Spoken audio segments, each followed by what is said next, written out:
Hello दोस्तों, आप सभी को गुड मॉर्निंग, राधे राधे, श्याम श्याम। स्वागत है आप सभी का एक बार फिर से हमारे चैनल नॉलेज कॉर्नर में। दोस्तों, आज की इस वीडियो में हमारी जो श्रृंखला चल रही थी यूपी पीएससी घटना चक्र पूर्वावलोकन का जो हम देख रहे थे, इसमें आपको 1990 से लेकर और 2025 तक के सभी प्रश्न आपको देखने को मिलेंगे जो यूपी पीएससी के द्वारा कराए गए हैं। इसमें चाहे आपका यूपी पीसीएस हो, यूडीए एलडीए हो, आरओ एआरओ हो या आपका जीआईसी लेक्चरर का हो या टीजीटी पीजीटी का एग्ज़ाम हो, इन सभी को हम इसमें जो है सम्मिलित करने वाले हैं। सभी में पूछे गए प्रश्नों को आप यहाँ देख पाएंगे। तो इसी क्रम में हमारी श्रृंखला जो है इसको हम एक कदम और आगे बढ़ाएंगे और आज के सेशन में हम गुप्त एवं गुप्तोत्तर युग के बारे में पढ़ने वाले हैं। पिछली क्लास में हमने जो है मौर्य और मौर्योत्तर युग के बारे में पढ़ा था और उससे संबंधित लगभग 50 प्रश्नों को देखे थे। तो आज के इस वीडियो में हम गुप्त युग से संबंधित सवालों को देखने वाले हैं। तो आप सभी लोग वीडियो को स्किप मत करिएगा, बहुत ही इंपॉर्टेंट होने वाली है ये वीडियो। चाहे आप जो है बीपीएससी टीआरई 4 की तैयारी कर रहे हो या किसी भी गवर्नमेंट एग्जाम की तैयारी कर रहे हो जहाँ पर आपकी हिस्ट्री जो है पूछी जाती है, उन सभी के लिए ये वीडियो काफ़ी ज़्यादा इंपॉर्टेंट होने वाली है। और इसमें हम लगभग जो है 60 प्रश्नों को जो है देखने वाले हैं। तो आप सभी लोग चैनल से जुड़ जाइएगा, चैनल को सब्सक्राइब करिएगा और उसके बाद बेल आइकन को भी प्रेस कर लीजिएगा ताकि जब भी वीडियो अपलोड हो सबसे पहले नोटिफिकेशन आपको मिल जाया करे। इस क्लास की पीडीएफ के लिए आप हमारे टेलीग्राम चैनल से जुड़ जाइएगा, जिसका लिंक आपको वीडियो के डिस्क्रिप्शन में मिल जाएगा। इसके अलावा अगर आप इस बुक को जो है परचेज करना चाहते हैं तो इसका भी लिंक आपको हमारे वीडियो के डिस्क्रिप्शन में मिल जाएगा, जहां से आप इसको जो है परचेज कर सकते हैं। तो हम क्लास को शुरू करते हैं। क्लास थोड़ी सी बड़ी रहने वाली है। इसमें आपसे पहला सवाल कहा जा रहा है कि निम्नलिखित शासकों में से किस एक ने 4 अश्वमेधों का संपादन किया था। निम्नलिखित शासकों में से किस एक ने 4 अश्वमेध यज्ञ का आपने नाम सुना होगा, तो 4 अश्वमेध यज्ञ का संपादन किया था, ऐसा इसमें कहा जा रहा है। तो इसका जो सही जवाब हो जाएगा ये आपका ऑप्शन बी सही हो जाएगा। प्रवरसेन प्रथम के बारे में ऐसा कहा जाता है कि इसी ने जो है 4 अश्वमेध यज्ञों का जो है संपादन किया था और इसके साथ ही उसने जो है अनेक वैदिक यज्ञ भी किए थे। अगला सवाल देखिए, बहुत ही इंपॉर्टेंट सवाल और बहुत ही जाना माना सवाल है, बहुत ही फेमस सवाल है, आप लोगों ने देखा होगा, बहुत सारे एग्जाम में पूछा भी जाता है कि भारत का नेपोलियन किसे कहा जाता है। भारत का नेपोलियन जो है ये किसे कहा जाता है, तो ये जो कहा जाता है ये समुद्रगुप्त को कहा जाता है। याद रखिएगा, समुद्रगुप्त को। डी विकल्प जो है ये हमारा सही हो जाएगा। इस तरह के सवाल आपके बार बार एग्जाम में पूछे भी जाते हैं। देखिए, इतिहासकार विंसेंट आर्थर स्मिथ ने अपनी रचना दी अर्ली हिस्ट्री ऑफ इंडिया में समुद्रगुप्त की वीरता एवं विजयों पर जो है मुग्ध होकर उसे जो है भारत के नेपोलियन या भारतीय नेपोलियन की संज्ञा दी है। अगला सवाल देखिए, प्रथम गुप्त शासक जिसने परम भागवत की उपाधि धारण की वह कौन था। प्रथम गुप्त शासक जिसने परम भागवत की उपाधि धारण की वह कौन था, ये आपको बताना है। तो इसका जो सही जवाब हो जाएगा ये आपका हो जाएगा समुद्रगुप्त। ठीक है, समुद्रगुप्त जिसे भारतीय नेपोलियन या भारत का नेपोलियन भी कहते हैं, इसी ने ऐसा किया था। इसका बी विकल्प जो है ये हमारा सही हो जाएगा। देखिए, नालंदा एवं गया के ताम्रपत्रों के अनुसार समुद्रगुप्त वह प्रथम गुप्त शासक था जिसने परम भागवत की उपाधि धारण की थी। ज्ञातव्य है कि कुछ पुस्तकों में परम भागवत उपाधि धारण करने वाला पहला शासक चंद्रगुप्त द्वितीय को बताया गया है और लोक सेवा आयोग ने भी इस प्रश्न का उत्तर चंद्रगुप्त द्वितीय माना था, परंतु विश्वविद्यालय अनुदान आयोग ने इस प्रश्न का उत्तर जो है समुद्रगुप्त माना है। तो ठीक है, ये थोड़ा सा कन्फ्यूजन है।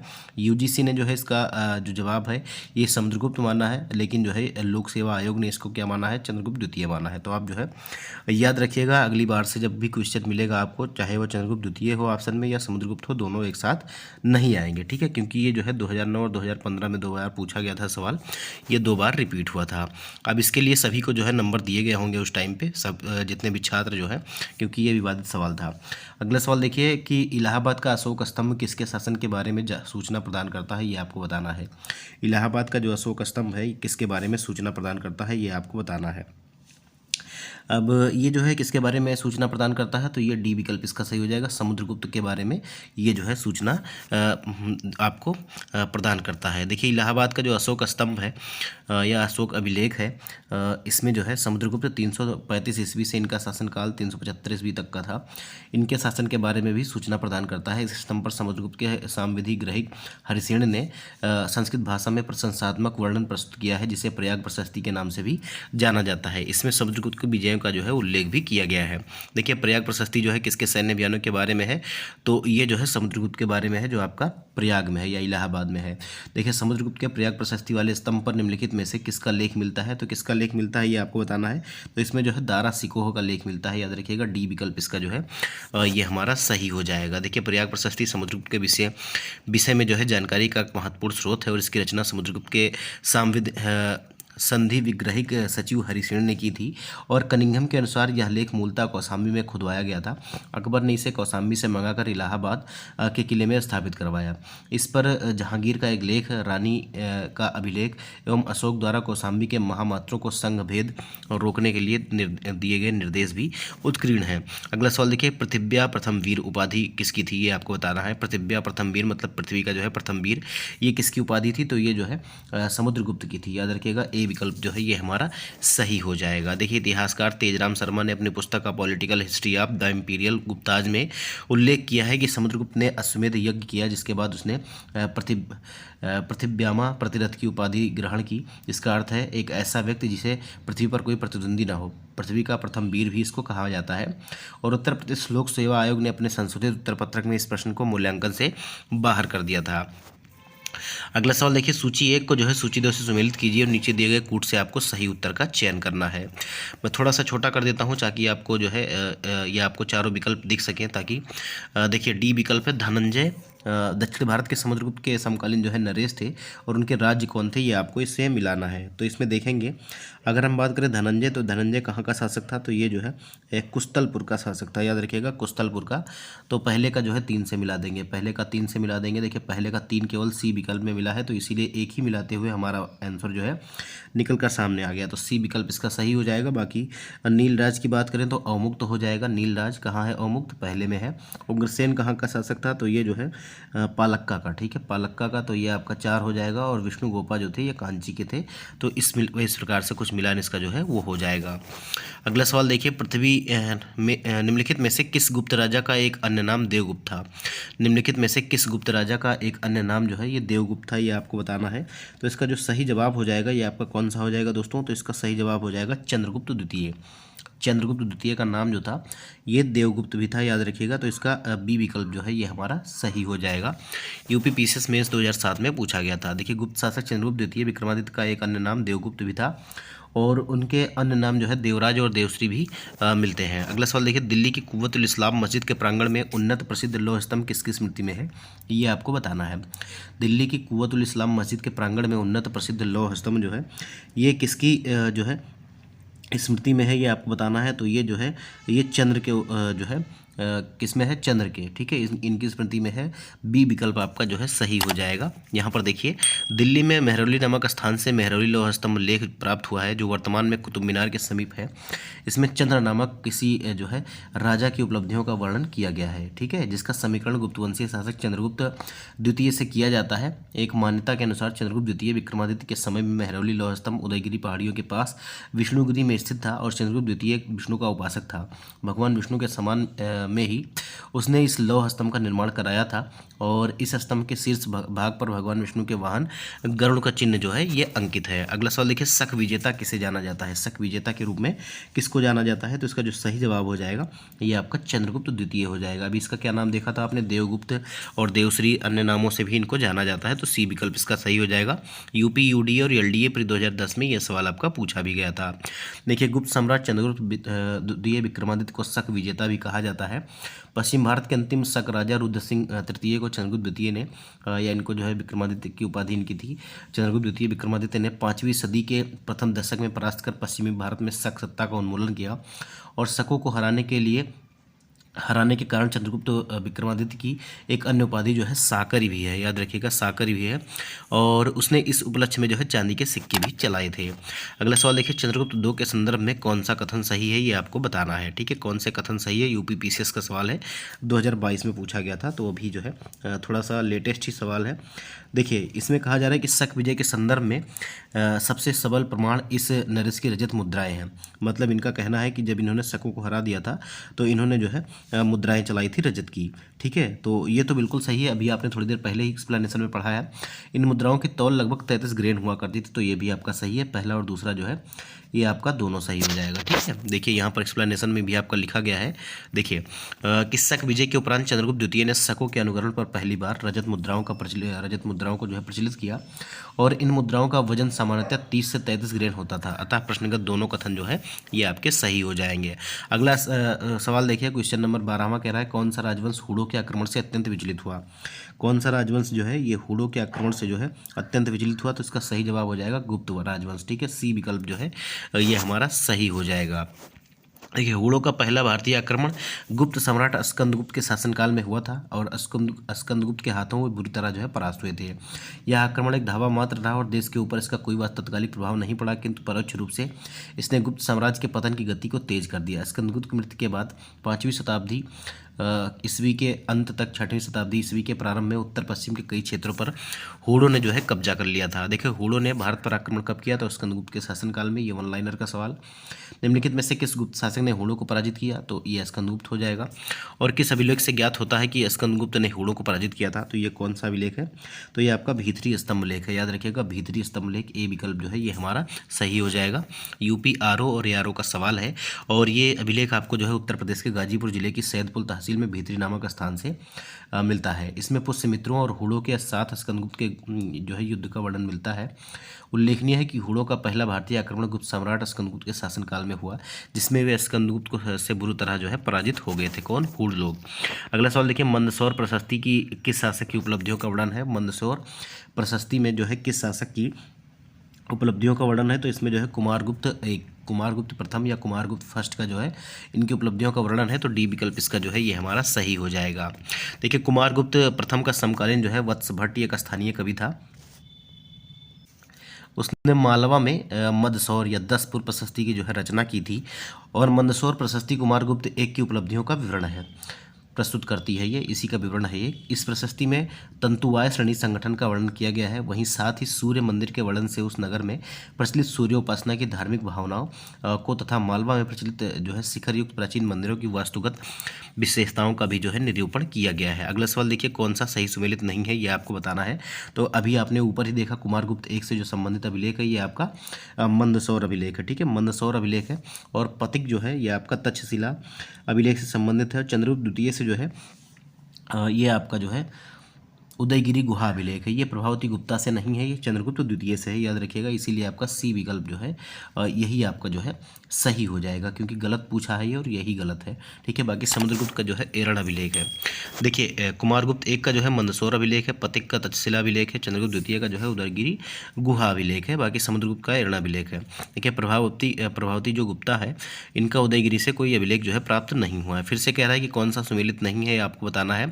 देखिए, सर्ववर्मन का जो है गया ताम्र पत्र जो है ये आपसे कहा जा रहा है, लेकिन यहाँ अगर बात की जाए तो अतः जो है यहाँ पर गया ताम्रपत्र जो है यही आपका जो है सुमेलित नहीं है। ठीक है, ए विकल्प सुमेलित नहीं है।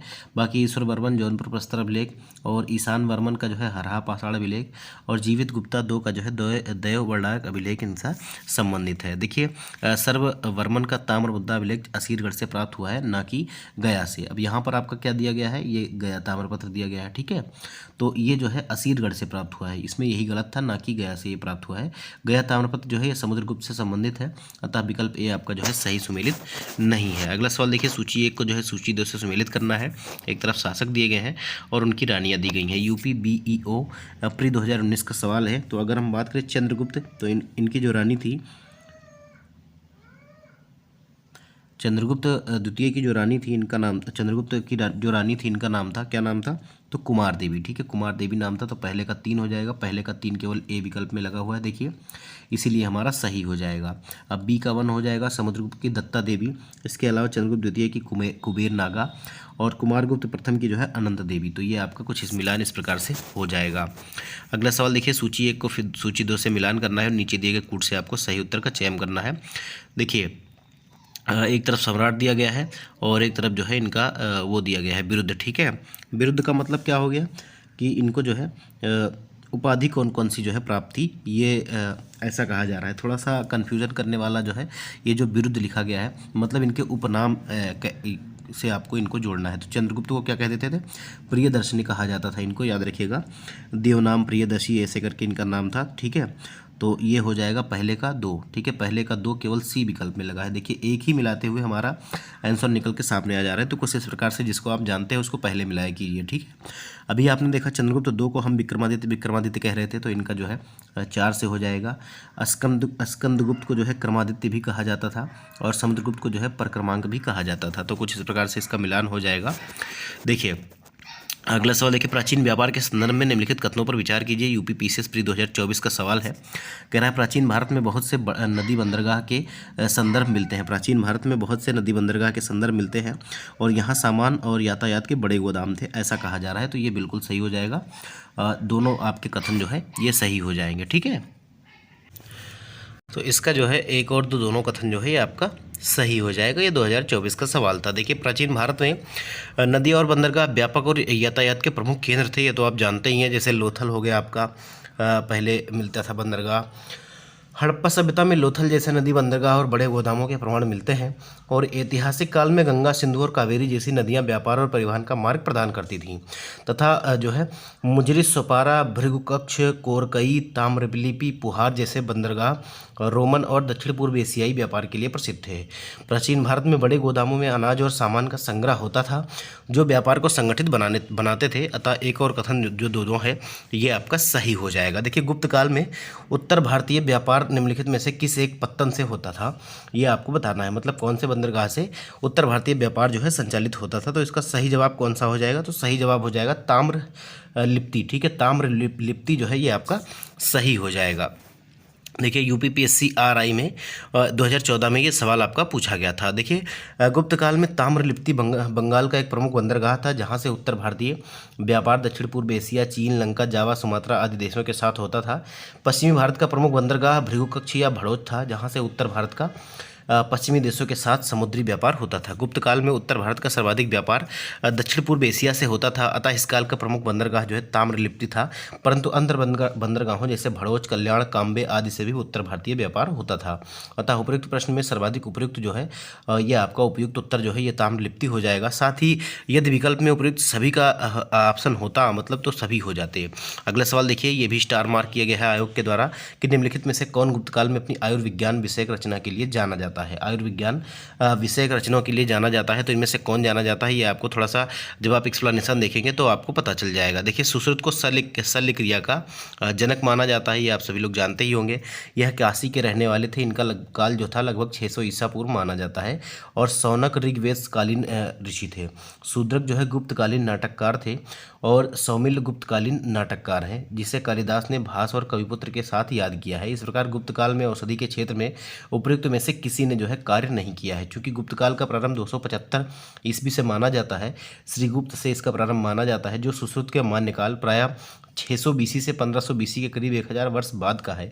इसीलिए जो है सुश्रुत को गुप्त काल के समकालीन मानना जो है औचित्यपूर्ण नहीं होगा। अगला सवाल देखिए 22 नंबर का सवाल है, चंद्रगुप्त के 9 रत्नों में से निम्न में से कौन फलित ज्योतिष से संबंधित था? कौन जो है फलित ज्योतिष से संबंधित था ये आपको बताना है। 22वें नंबर का सवाल है ये और इसका जो सही जवाब हो जाएगा ये आपका हो जाएगा छपड़क, ठीक है। छपड़क जो है सी विकल्प इसका जो है ये हमारा सही हो जाएगा। देखिए चंद्रगुप्त द्वितीय विक्रमादित्य के कुशल शासन की प्रशंसा चीनी यात्री फाहियान ने भी की है और इनके नवरत्नों की प्रसिद्धि सर्वकालिक रही है। नवरत्नों में सर्वोत्कृष्ट महाकवि कालिदास थे, जबकि छपड़क रत्न फलित जो है ज्योतिषी थे, एस्ट्रोलॉजर थे। मतलब इसको जो है फलित ज्योतिषी भी कहा जाता है।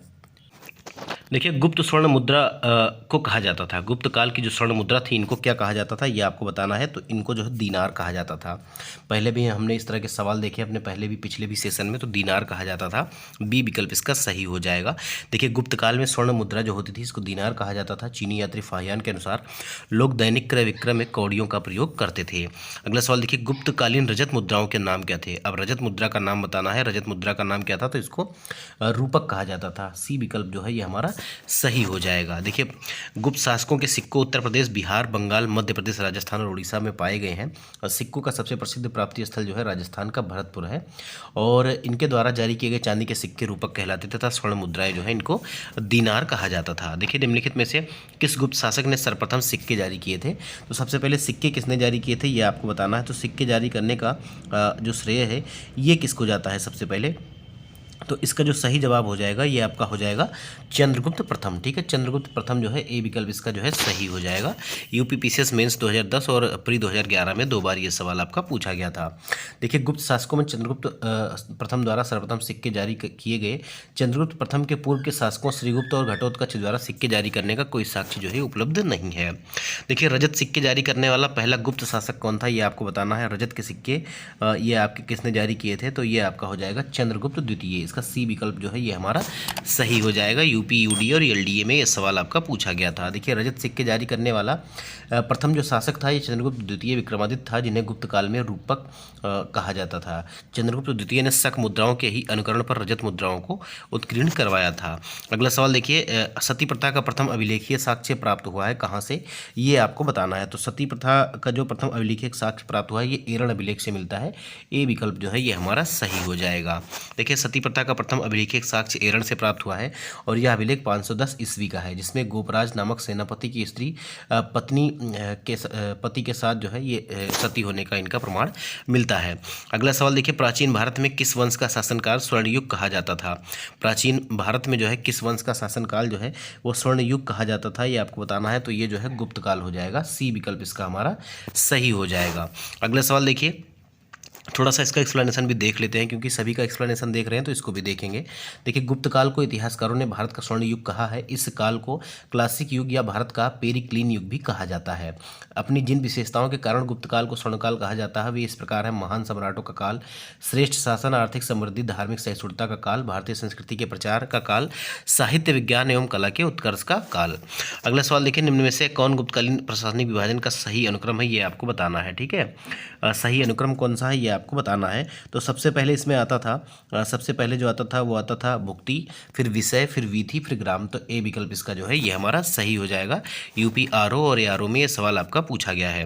देखिए, गुप्त काल में साम्राज्य को भुक्ति नामक प्रांतों में विभाजित किया जाता था और इनके आगे क्रमशः विषय, वीथी और फिर गामों में। देखिए, यहाँ पर देखिए राष्ट्र में सम्राट, फिर इसके बाद देश या भुक्ति जिसमें उपरिक होते थे, और विषय के जो है विषयपति संचालन करते थे, वीथ के जो है आयुल या वीतिमत्तर कहलाते थे, और ग्राम का जो शासन देखता था ये ग्रामिक या अष्टकुलाधिकारी होते थे।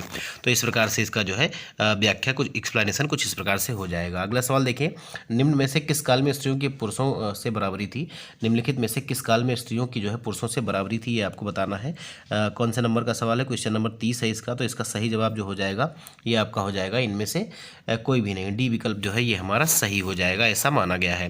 देखिए, ऋग्वैदिक काल को छोड़कर प्राचीन भारतीय इतिहास में स्त्रियों की स्थिति कभी भी अच्छी नहीं रही, और गुप्त, मौर्य और चोल काल में भी स्त्रियों की स्थिति से संबंधित कुछ सीमित प्रसंगों को छोड़कर उनकी दयनीय स्थिति का ही साक्ष्य मिलता है। अतः स्त्रियों की पुरुषों से बराबरी प्रश्नगत किसी काल में नहीं मानी जा सकती है, ऐसा कहा जा रहा है और ऐसा आयोग ने माना है। देखिए, हिंदू विधि द्वारा मान्य कर कितना था, हिंदू विधि द्वारा जो है मान्य कर कितना था ये आपको बताना है। तो इसका सही जवाब जो था उपज का जो है छठा भाग, उपज का छठा भाग, बी विकल्प जो है ये हमारा सही हो जाएगा। 1/6 जो ही खेती 1/6 जो थी ये भू राजस्व का दर थी। प्राचीन भारत में सिंचाई कर को कहते थे, प्राचीन भारत में जो सिंचाई का कर होता था इसको क्या कहते थे, तो इसे जो है विदक भागम कहते थे। ठीक है, विदक भागम कहते थे। इसका ए विकल्प जो है ये हमारा सही हो जाएगा। देखिए, प्राचीन भारत में सिंचाई कर को विदक भागम अथवा उतक भाग जो है कहा जाता था। हिरण्य मौर्य काल में लिया जाने वाला नगद कर था। गुप्त अभिलेखों में भूमि कर को जो है उद्रंग या उदरंग कहा गया है। और प्राचीन भारत की राजपूत युगीन संस्कृति में उल्लेख है कि ऊपर निकाह भूमि पर अस्थायी और अस्थायी रूप से रहने वाले किसानों से लिया जाता था। देखिए, एक कारण और दूसरा कथन दिया गया है, आपको बताना है कि इनमें से जो है कौन सा सही है। कह रहा है सामंतवाद का विकास गुप्तोत्तर काल की कृषक संरचना की प्रमुख विशेषता थी, ऐसा आपसे कहा जा रहा है। और ये भी कहा जा रहा है कि जो है इसका कारण क्या था कि इस काल में भूस्वामी, मध्यस्थ वर्ग एवं आश्रित किसान वर्ग जो है ये अस्तित्व में आया था। तो इसका जो सही जवाब हो जाएगा वो कौन सा हो जाएगा ये आपको बताना है। ठीक है, देखिए, कहा जा रहा है, एक बार फिर से मैं बता देता हूँ कि सामंतवाद का विकास जो हुआ ये गुप्तोत्तर काल की कृषक संरचना की प्रमुख विशेषता थी। और उदय इसका क्यों हुआ, क्योंकि भूस्वामी, मध्यस्थ वर्ग और आश्रित कृषक वर्ग अस्तित्व में आया था। तो बिल्कुल सही है, इसका दोनों कथन सही है, ए आर दोनों सही है, और आर जो है एक ही सही व्याख्या भी करता है। यहाँ पर देखिए, गुप्तोत्तर काल में बढ़ते भूमिदानों के फलस्वरूप भूस्वामी, मध्यस्थ वर्ग एवं आश्रित कृषक वर्ग अस्तित्व में आया, और मुख्यतः इसी कारण से सामंतवाद का विकास गुप्तोत्तर काल की कृषक संरचना की प्रमुख विशेषता थी। इसीलिए विकल्प ए आपका जो है ये सही हो जाएगा। अगला सवाल देखिए, क्या कहा जा रहा है, तीसरी शताब्दी में वारंगल प्रसिद्ध था। तीसरी शताब्दी में वारंगल किस लिए प्रसिद्ध था ये आपको बताना है। तो ये जो है लोहे के यंत्र और उपकरण के लिए प्रसिद्ध था वारंगल, सी विकल्प इसका जो है सही हो जाएगा। देखिए अगला सवाल देखिए, कौशेय शब्द का प्रयोग किया गया है किसके लिए? कौशेय शब्द का प्रयोग किसके लिए किया गया है? तो ये जो है रेशम के लिए इसका प्रयोग किया गया है, रेशम के लिए, सी विकल्प जो है इसका ये हमारा सही हो जाएगा। देखिए निम्नलिखित में से किसने हूण शासक मिहिर कुल को पराजित किया था? निम्नलिखित में से किसने हूण शासक मिहिर जो है मिहिर कुल को पराजित किया था, ये आपको बताना है। तो इसका सही जवाब हो जाएगा यशोधर्मन। ठीक है, यशोधर्मन बी विकल्प जो है ये हमारा सही हो जाएगा। यहाँ पर देखिए चीनी यात्री ह्वेनसांग और तथा मंदसौर स्तंभ लेख से यह पता चलता है कि सर्वप्रथम गुप्त नरेश नरसिंह गुप्त बालादित्य और तत्पश्चात मालव नरेश यशोधर्मन द्वारा मिहिर कुल को बुरी तरह से जो है पराजित किया गया था। अगला सवाल देखिए, कहा जाता है कि शतरंज का खेल उद्भूत हुआ था, तो किसके कौन से देश में हुआ था ये आपसे पूछा है, तो याद रखिएगा। देखिए शतरंज का खेल भारत में उद्भूत हुआ था ऐसा माना जाता है। ठीक है, भारत में इसका सही जवाब हो जाएगा, डी विकल्प इसका जो है सही हो जाएगा। महाभारत में इसे जो है चतुरंग के नाम से जाना जाता था और भारत से यह ईरान एवं तत्पश्चात यूरोप में पहुंचा ऐसा कहा जाता है, तो इसका डी विकल्प जो है ये हमारा सही हो जाएगा। देखिए कपिल मुनि द्वारा जो दर्शन प्रतिपादित किया गया था यह कौन सा दर्शन है ये आपको बताना है। तो कपिल मुनि के द्वारा जो है सांख्य दर्शन का जो है प्रतिपादन किया गया था, बी विकल्प इसका सही हो जाएगा।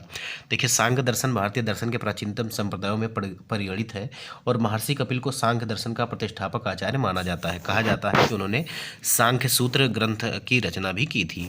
अगला सवाल देखिए, योग दर्शन के प्रतिपादक हैं, तो योग दर्शन के प्रतिपादक कौन है? तो आप सभी लोग जानते हैं योग दर्शन के जो है पतंजलि है, ए विकल्प इसका सही हो जाएगा। देखिए महर्षि पतंजलि को योग दर्शन का प्रतिष्ठापक माना जाता है और यद्यपि भारतीय परंपरा में योग साधना का इतिहास अत्यंत प्राचीन है, उपनिषद महाभारत भगवद गीता के साथ साथ जैन और बौद्ध मतों में योग संबंधी क्रियाओं का विवेचन प्राप्त होता है, तथापि सर्वप्रथम महर्षि पतंजलि ने ही संबद्ध दार्शनिक सिद्धांत के रूप में योग का विवेचन किया था, इसलिए इसे जो है पतंजलि दर्शन भी कहा जाता है। न्याय दर्शन को किसने प्रचारित किया ये आपको बताना है, मतलब आपसे सभी दर्शन जो है धीरे धीरे करके पूछे जा रहे हैं।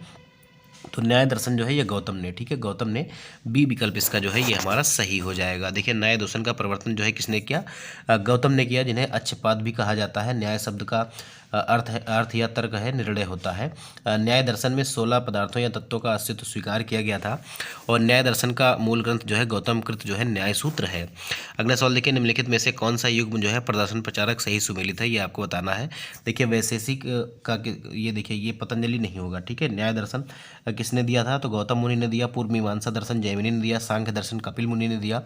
वेदांत दर्शन या उत्तर मीमांसा जो है ये किसने दिया? तो बदरायण ने दिया। और वैशेषिक दर्शन की अगर बात की जाए तो ये जो है कणाद मुनि के द्वारा दिया गया था, तो ये भी आपका गलत हो जाएगा। मीमांसा अभी मैंने बताया कि ये किसके द्वारा, तो ये जैमिनी के द्वारा, तो ये भी आपका गलत हो जाएगा। न्याय जो है ये किसके द्वारा दिया गया? तो ये गौतम के द्वारा दिया गया था, तो यही आपका जो है सही हो जाएगा। बाकी आपका उत्तर मीमांसा जो है ये किसके द्वारा दिया गया था? तो उत्तर मीमांसा जो है ये बदरायण के द्वारा दिया गया था, तो ये सभी गलत है, केवल आपका बी विकल्प सही है। यहाँ पर सारे दर्शन दिए गए हैं, आप एक बार देख लीजिएगा। देखिए सूची 1 को सूची 2 से मिलाना है और दिए गए उत्तर से आपको कूट से सही उत्तर का चयन करना है। देखिए न्याय दर्शन, अब न्याय दर्शन का मिलान किससे हो जाएगा ये आपको बताना है। तो न्याय दर्शन में जो है तार्किक चिंतन दिया गया है, तो इसको हम तार्किक चिंतन से मिलाएंगे, तो पहले का चौथा हो जाएगा। पहले का चौथा केवल बी विकल्प में है, इसीलिए बी विकल्प हमारा सही हो जाएगा, ठीक है। मीमांसा दर्शन में जो है वैदिक अनुष्ठान करना बताया गया है, तो ये आपका 3 हो जाएगा, ठीक है, ये आपका 3 हो जाएगा। सांख्य दर्शन में क्या है? सांख्य दर्शन में आपका जो है वास्तविक ज्ञान जो है या वास्तविक ज्ञान का जो है अभिग्रहण आपको देखने को मिलता है और वेदांत दर्शन में आत्मज्ञान आपको देखने को मिलता है, तो इसका जो है बी विकल्प आपका सही हो जाएगा। ये यूपी बीईओ प्री 2019 में ये आपका पूछा गया था। देखिए कर्म का सिद्धांत जो है संबंधित है किससे? ये कौन से दर्शन से संबंधित है ये आपको बताना है, तो इसका जो सही जवाब हो जाएगा ये हो जाएगा मीमांसा से। बी विकल्प इसका जो है ये हमारा सही हो जाएगा। कौन सा?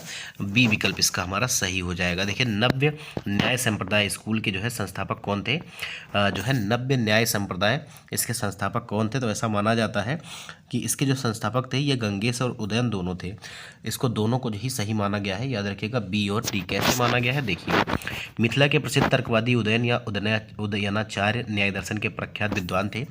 उनकी रचना कुसुमांजलि को नव्य न्याय दर्शन का मूल स्रोत भी माना जाता है। कई विचारक उदयन को नव्य न्याय दर्शन संप्रदाय का वास्तविक संस्थापक मानते हैं, जबकि कुछ विचारक गंगेश को, जिन्होंने नव्य न्याय दर्शन को संग्रहित किया था, इसको संस्थापक इनका मानते हैं। तो इस प्रकार से जो है दोनों सही हो जाएगा। कह रहा है निम्नलिखित कथनों पर विचार कीजिए और कौन कौन सा सही है ये आपको बताना है। यूपी पीसीएस का सवाल है 2011 का, देखिए कह रहा है विक्रम संवत, मैंने पहले ही बताया था 58 ईसा पूर्व से, और शक संवत 78 ईसा पूर्व से। गुप्तकाल जो है ये 319 ईसा पूर्व से बिल्कुल सही हो जाएगा।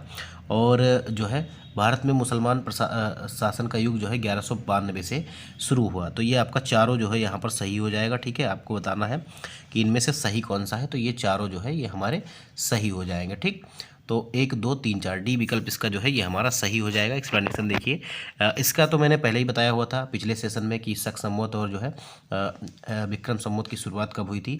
बाकी देखिए गुप्त काल का शुरुआत जो है श्रीगुप्त के शासनकाल से माना जाता है 319 ईसा पूर्व से, और 8वीं शताब्दी ईस्वी के प्रारंभ में ही मोहम्मद बिन कासिम द्वारा भारत के सिंध प्रांत को अधिकृत कर लिया गया था।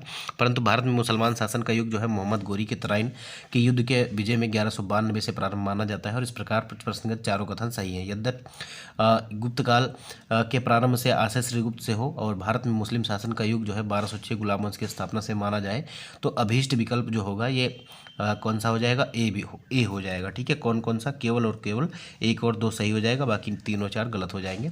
और इसी प्रकार 3 को सही और 4 को गलत मानने पर अभीष्ट विकल्प सी हो जाएगा। लेकिन आयोग ने जो है कौन सा माना है, तो आयोग ने डी ही माना है। ठीक है, अगला सवाल देखिए, पुराणों के अनुसार चंद्रवंशीय शासकों का मूल स्थान कहाँ था, ये आपको बताना है। पुराणों के अनुसार चंद्रवंशीय शासकों का जो है मूल स्थान कहाँ था, तो ये प्रतिष्ठानपुर था। ठीक है, प्रतिष्ठानपुर, सी विकल्प इसका जो है ये हमारा सही हो जाएगा। देखिए पुराणों के अनुसार चंद्रवंश या सोमवंशीय क्षत्रिय वर्ण के 3 मूल वंशों, अन्य में 2 कौन कौन से थे, तो एक में सोमवंश थे, फिर सूर्यवंश थे और अग्निवंश थे। इनमें से जो है एक था आपका जो है चंद्रवंश। चंद्रवंशीय शासकों का मूल स्थान जो है त्रेता युग में प्रयाग था, परंतु प्रलय के पश्चात द्वापर युग में चंद्रवंशीय सम्राट ने प्रतिष्ठानपुर, वर्तमान में झूसी, प्रयागराज में राजधानी की स्थापना की थी। अगला सवाल देखिए, हर्ष के समय की सूचनाएं किसके पुस्तकों में निहित हैं, ये आपको बताना है। हर्ष के समय की सूचनाएं किसके पुस्तक में आपको देखने को मिलती हैं, तो हर्ष के समय की पुस्तकें जो है ये कल्हाड़ के उसमें आपको देखने को मिलती हैं। ठीक है, कल्हाड़ में बी विकल्प जो है ये हमारा सही हो जाएगा। हर्ष के समय की विस्तृत जो सूचना है इसके दरबारी कवि जो है बाणभट्ट की कृति हर्षचरित से मिलती है, और इससे जुड़ी कुछ सूचनाएं कल्हाड़ की कृति जो है राजतरंगिणी से भी मिलती है। कालिदास एवं महेश्वरी की रचनाओं में हर्ष से संबंधित किसी भी सूचना का उल्लेख नहीं है, क्योंकि ये हर्ष के पूर्व के काल के हैं। अगला सवाल देखिए, हर्ष के साम्राज्य की राजधानी कहाँ थी, तो हर्ष के साम्राज्य की राजधानी जो थी ये कन्नौज थी। ए विकल्प जो है इसका ये हमारा सही हो जाएगा। देखिए चीनी स्रोतों से पता चलता है कि हर्ष एवं राजश्री दोनों साथ साथ कन्नौज के राज सिंहासन पर बैठते थे। हर्ष ने अपनी राजधानी थानेश्वर से कन्नौज स्थानांतरित की ताकि वह राजश्री को प्रशासनिक कार्यों में पूरी सहायता प्रदान कर सके। यह हर्ष के विस्तृत साम्राज्य पर शासन करने के लिए भी उपयुक्त था। अगला सवाल देखिए, सम्राट हर्ष ने अपनी राजधानी थानेश्वर से कहाँ स्थानांतरित की, तो ये कहाँ पर की थी, कन्नौज में की थी। देखिए सम्राट हर्षवर्धन ने 2 महान धार्मिक सम्मेलनों का आयोजन किया, और वो कहाँ कहाँ पर किया था ये आपको बताना है। तो इन्होंने कन्नौज में किया था और एक प्रयाग में किया था। ठीक है, कन्नौज में और प्रयाग में, तो इसका ए विकल्प हमारा सही हो जाएगा। कैसे हो जाएगा, देखिए एक्सप्लेनेशन देखिए। अन्य धर्मों से महायान की उत्कृष्टता सिद्ध करने के लिए हर्ष ने कन्नौज से विभिन्न धर्मों एवं संप्रदायों के आचार्यों की एक विशाल सभा बुलाई, और चीनी साक्ष्यों के अनुसार इस सभा में 20 देशों के राजा अपने देशों के प्रसिद्ध ब्राह्मणों, ब्राह्मणों, सैनिकों, महापुरुषों आदि के साथ उपस्थित हुए, और इस सभा की अध्यक्षता जो है ह्वेनसांग ने की थी। साथ ही हर्ष के समय के प्रति 5वें वर्ष प्रयाग के संगम क्षेत्र में एक समारोह का आयोजन किया जाता था जिसे महामोक्ष परिषद कहा गया है। ह्वेनसांग स्वयं 6वें समारोह में उपस्थित था। इसमें 18 देशों के राजा जो है ये सम्मिलित हुए थे। देखिए उत्तर प्रदेश में वह स्थल जहां हर्षवर्धन ने बौद्ध महासम्मेलन का आयोजन किया तो वो प्रयाग है। ठीक है, देखिए निम्नलिखित में शासकों में से किसने हर्षवर्धन को पराजित किया था, तो किसने जो है हर्षवर्धन को पराजित किया था, 49वें नंबर का ये सवाल है, और इसका सही जवाब हो जाएगा पुलकेशियन द्वितीय। ठीक है, पुलकेशियन द्वितीय जो हो जाएगा ये हमारा सही हो जाएगा। देखिए हर्ष की विजयों के फलस्वरूप उसके राज्य की पश्चिमी सीमा नर्मदा नदी तक पहुंच गई थी। इधर पुलकेशिन द्वितीय भी उत्तर की ओर राज्य का विस्तार करना चाहता था। ऐसी स्थिति में दोनों के बीच युद्ध अवश्य भावी हो गया। फलतः नर्मदा नदी के तट पर दोनों के बीच युद्ध हुआ जिसमें पुलकेशिन द्वितीय ने हर्ष को पराजित किया, और पुलकेशिन द्वितीय की ऐहोल प्रशस्ति एवं ह्वेनसांग के विवरण से इस युद्ध की जो है साक्ष्य मिलते हैं। अगला सवाल देखिए, ह्वेनसांग किसके शासनकाल में भारत आया था, तो ये हर्ष के शासनकाल में आया था। हर्षवर्धन के बी विकल्प जो है ये हमारा सही हो जाएगा। ठीक है, इसका जो है बी विकल्प हमारा सही हो जाएगा। देखिए हर्षवर्धन के समय की प्रमुख घटना चीनी यात्री ह्वेनसांग के भारत के आगमन की है। उसकी उत्कृष्ट अभिलाषा महात्मा बुद्ध के चरण चिन्हों द्वारा पवित्र किए गए स्थानों को देखने की थी और पवित्र बौद्ध ग्रंथों का अध्ययन करने की थी जो उन दिनों भारत में सुलभ थे। उस उद्देश्य की पूर्ति हेतु उसने तांग शासकों की राजधानी चंगन से भारतवर्ष के लिए 629 ईस्वी में प्रस्थान किया और अपनी भारत यात्रा के ऊपर उसने एक ग्रंथ लिखा है जिसे सीयूकी कहा जाता है। देखिए सीयूकी नामक यात्रा विवरण निम्नलिखित में से किससे जुड़ा है, तो ये ह्वेनसांग का यात्रा विवरण है। इसका जो है याद रखिएगा। देखिए हर्ष के दरबार में ह्वेनसांग को एक दूत के रूप में किसने भेजा था, ये आपको बताना है। तो इसका जो सही उत्तर हो जाएगा ये आपका, क्योंकि किसी ने नहीं भेजा था, ये खुद आया था, तो डी विकल्प आपका सही हो जाएगा, उपयुक्त में से कोई नहीं। अगला सवाल देखिए, चीनी यात्री जो ह्वेनसांग था इसने किस विश्वविद्यालय में अध्ययन किया था, तो ये नालंदा विश्वविद्यालय में इसने अध्ययन किया था। डी विकल्प आपका सही हो जाएगा। देखिए 637 ईस्वी में ह्वेनसांग नालंदा विश्वविद्यालय गया। इस समय यहाँ कुलपति आचार्य जो थे सीलभद्र थे और लगभग 1.5 वर्ष तक नालंदा में निवास कर उसने योग शास्त्र का अध्ययन किया। इसके बाद वह बंगाल, उड़ीसा, धान्य कटक होता हुआ कांची पहुंचा। अपनी यात्रा के दूसरे दौर में ह्वेनसांग पुनः नालंदा आया और वहाँ उसने जो है व्याख्यान दिए। देखिए चीनी जो लेखक था ये भारत का उल्लेख किस नाम से करते हैं, ये आपको बताना है। तो इसका जो सही जवाब हो जाएगा ये कौन सा हो जाएगा, देखिए 53वें नंबर का सवाल है और इसका जो सही जवाब हो जाएगा ये आपका हो जाएगा यिंतु। ठीक है, यिंतु बी विकल्प इसका जो है सही हो जाएगा। भारत का उल्लेख ये यिंतु नाम से करते हैं। देखिए प्राचीन कालीन चीनी यात्री लेखकों ने भारत का उल्लेख यिंतु नाम से या थियांतु नाम से किया है। अगला सवाल देखिए, निम्नलिखित में से कौन सा जो है सही सुमेलित नहीं है। देखिए फाहियान कब से कब तक था भारत में, ये आपसे पूछा जा रहा है। तो फाहियान जो था ये 402 से 412 तक था और जो है चीन से इसकी कुल यात्रा की अवधि जो थी ये 399 से लेकर 414 तक थी। तो इस प्रकार से जो है ये आपका जो है सही हो जाएगा। और ह्वेनसांग जो था ये 629 से 645 तक, तो ये भी आपका सही हो जाएगा। और इत्सिंग जो था, इत्सिंग का जो टाइम पीरियड था ये 671 से 695। और जो है अल मसूदी यहाँ पर जो है गलत हो जाएगा, लेकिन इसको स्टार क्यों मार्क किया गया है, क्योंकि जो फाहियान का टाइम पीरियड यहाँ पर लिखा गया है वो चीन से जब वो चला था तब से लिखा गया है, तो इसीलिए इसको स्टार मार्क किया गया है। देखिए फाहियान के भारत में भ्रमण का काल केवल 10 वर्ष है, जबकि उसकी चीन से कुल यात्रा की अवधि जो है 399 से 414 तक रही। ह्वेनसांग का भारत भ्रमण 629 से 645 तक, इत्सिंग का भारत भ्रमण काल 671 से जो है 695 तक, और अल मसूदी ने 915-16 में ये जो है भारत का भ्रमण किया था। देखिए निम्नलिखित कथनों में से कौन सा कथन सही है ये आपको बताना है। मुल्तान के सूर्य मंदिर का उल्लेख ह्वेनसांग, आबूज ईद, अल मसूदी तथा अल बरूनी ने किया है, ऐसा कहा जा रहा है, तो ये बिल्कुल सही हो जाएगा।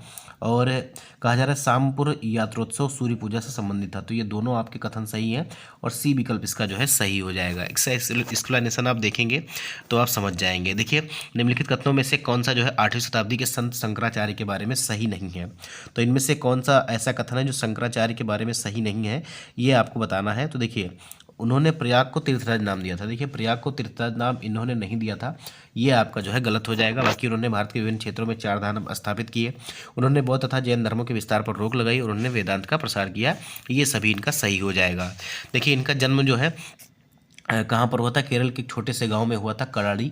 ठीक है, शंकराचार्य के समय बौद्धों एवं जैनियों के प्रभाव में आकर हिंदुत्व समाप्त होता जा रहा था। इसी को रोकने के लिए इन्होंने वेदांत पर बल दिया। हिंदू धर्म के उन्हीं उत्थान के प्रयासों के लिए उन्हें सर्वाधिक प्रसिद्धि मिली। वेदों के अध्ययन संकलन के लिए उन्होंने संपूर्ण भारत की पैदल यात्रा की। उनके दर्शन को अद्वैत वेदांत के नाम से जाना जाता है।